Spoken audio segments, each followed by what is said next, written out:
Why do they never go in for me?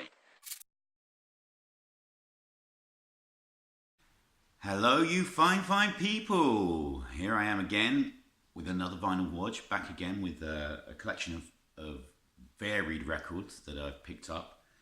This lot, pretty sure I picked them all up in one go from a charity shop, maybe from a couple of charity shops. It was definitely a sweep of the charity shops in Exeter, and it was quite a nice batch actually. So as always, I start with the star of the show, and the star this time is this one.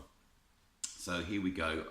I do like picking up Robert Palmer records, and I've been on the lookout for this one for a fair while. I'd seen a couple of copies that I wasn't happy with the condition really, but I've finally got a copy of Riptide. This is the album Robert Palmer did after the first Power Station album that he recorded with, who was it? With Andy Taylor and not Nick Rhodes, John Taylor from Duran Duran. And the influence of that record really shows on here. He's basically taken the blueprint of the Power Station and used it in on his own album. This is a really lovely condition record, and got it for £1 in the sleeve. This is the one with Addicted to Love on it, which was a staple of MTV, well, any music show in the 80s, on that island, that 80s island label. I really enjoyed listening to this. It's got that kind of muscular funk element to it that the Power Station had. This one is produced, so this has got Tony Thompson on drums, who played on the Power Station record, and it's produced by Bernard Edwards. And it's got a really good, Andy Taylor plays on it.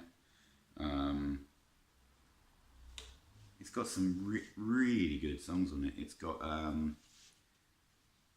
starts and ends with quite almost a throwback track, Riptide, which sounds kind of 40s-esque. But it's got I Didn't Mean to Turn You On here, things like Get It Through Your Heart, Hyperactive. Great album, loved this. As I said, I do try and pick up his records. I've got a fair few of them now. Another band I always pick up records by if I see them, which is getting less and less now. There was a time when you could pick these up for, you could move for their records, but I think since Rick Parfitt died, unfortunately, Status Quo records have been harder to pick up. But I picked up a copy of, hold on, let's do it that way, a copy of If You Can't Stand the Heat. Basically, you know what you're getting with a Quo album. This one's got quite a nice cover, so you've got the, I've always liked that cover. I don't know why, I've always liked that cover. And then you can see the match there. You've got a die cut sleeve, and then it opens to a matchbook. Quite like that. I think this has got the, yeah, it does have the original inner sleeve as well, this one. So more of the same motif. There's lyrics on that UFO Vertigo label. What's on this one? You've got, I think there's only one single off here, which one was it? Again and Again, which is, I think, a top 5 hit for them. I think that might be right. Top 10 anyway. This is when Quo were in their prime, just scoring hits like nobody's business. Yeah, there's a lot of good long-legged Lindas on here. Accident Prone, Stones. It's good old no-nonsense boogie. And you can't go wrong with a bit of Quo. Right, Complete Change. Cover's a bit beat up on this one, but record's in good shape. So I picked this up as well. I've had a tape copy of this for about 20 years, no, longer than that. Can't remember how long I've had that. 30 years, 30 years? Bought in maybe late 80s, early 90s, don't know. This is Taja Savelle, Savelle?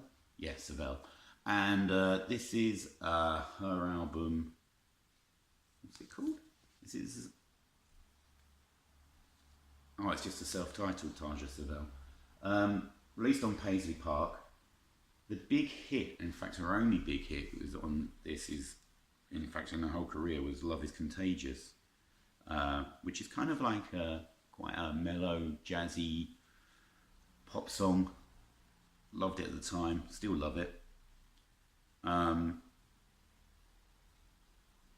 Prince didn't actually have that much to do with this record. He wrote a couple of the songs, and I think he had. I've looked it up online, and I think there is. He did have something to do with the production, because the production is listed as being by Bennett, and I've looked it up online, and some places say that he actually did produce it. I'm not altogether certain about that. Goodness knows who Bennett is otherwise. Yeah, it's okay. Overall, it's okay. I mean, she looks fantastic on the cover. Absolutely fantastic. She's now. I think she only released 2 or 3 albums, I think. And now she's an advocate for urban farming in around, where was it? In the States somewhere, Midwest maybe, not sure. But yeah, this was a nice addition to the collection. Really like, it's just worth it for Love is Contagious, to be honest. And some of the other songs are quite good, but not a stunning record. I was pleasantly surprised by this one. I'd heard about these for a long time. I never had any real idea what they were like. So this is Best of Friends by Loggins and Messina.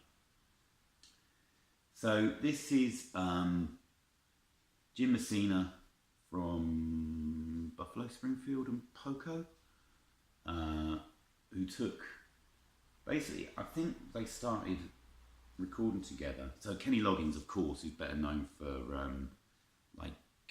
Top Gun songs and Footloose and the 80s hits. But he was in a duo with Jim Messina.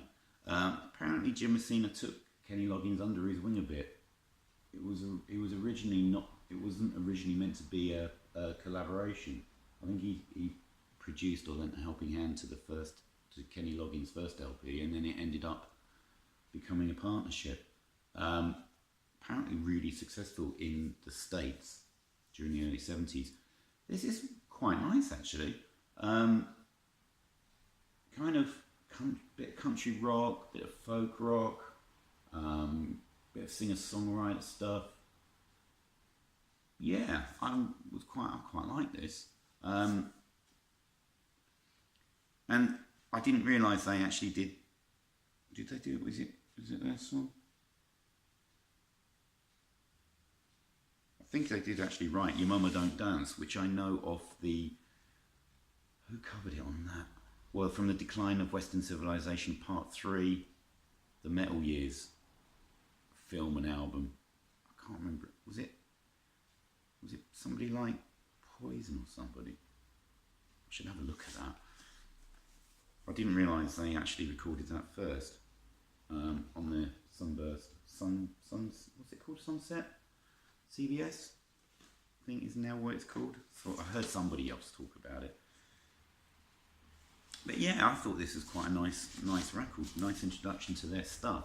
I don't know if I'll ever run into any more of their stuff, but if I do, I'll definitely be picking it up.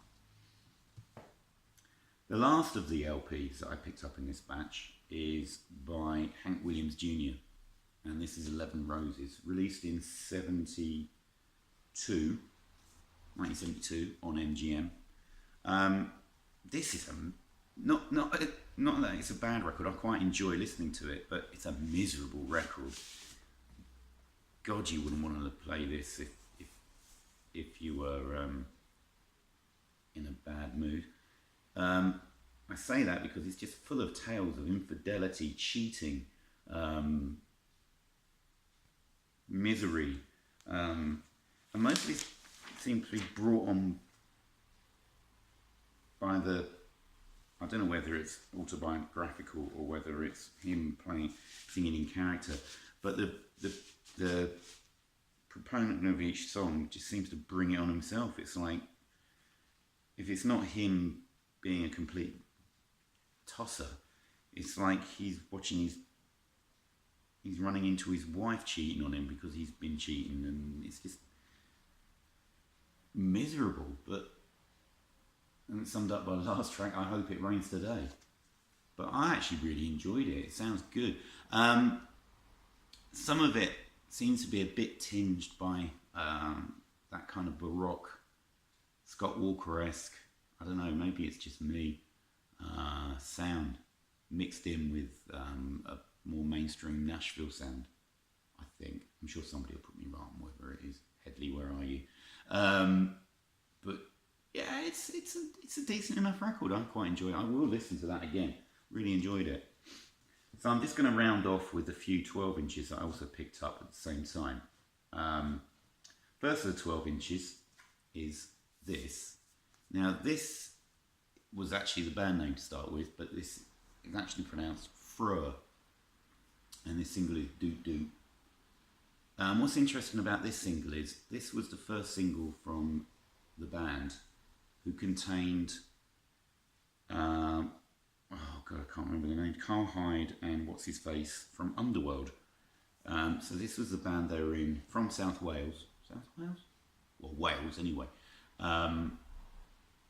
Before they actually formed Underworld. Underworld had a really varied history. So they were, two guys were in this band, then they formed Underworld, and they were kind of, I remember seeing a cover, kind of like a more almost industrial type band before they settled on their sound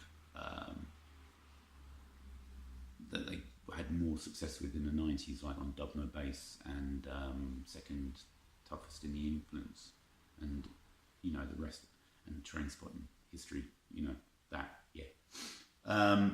But this is an interesting record. The A-side's a bit, but Hold Me Mother is quite a good track actually. I really enjoyed that, so that was interesting to pick up. Also picked up this, Rev It Up by Jerry Harrison and Casual Gods. Jerry Harrison, of course, from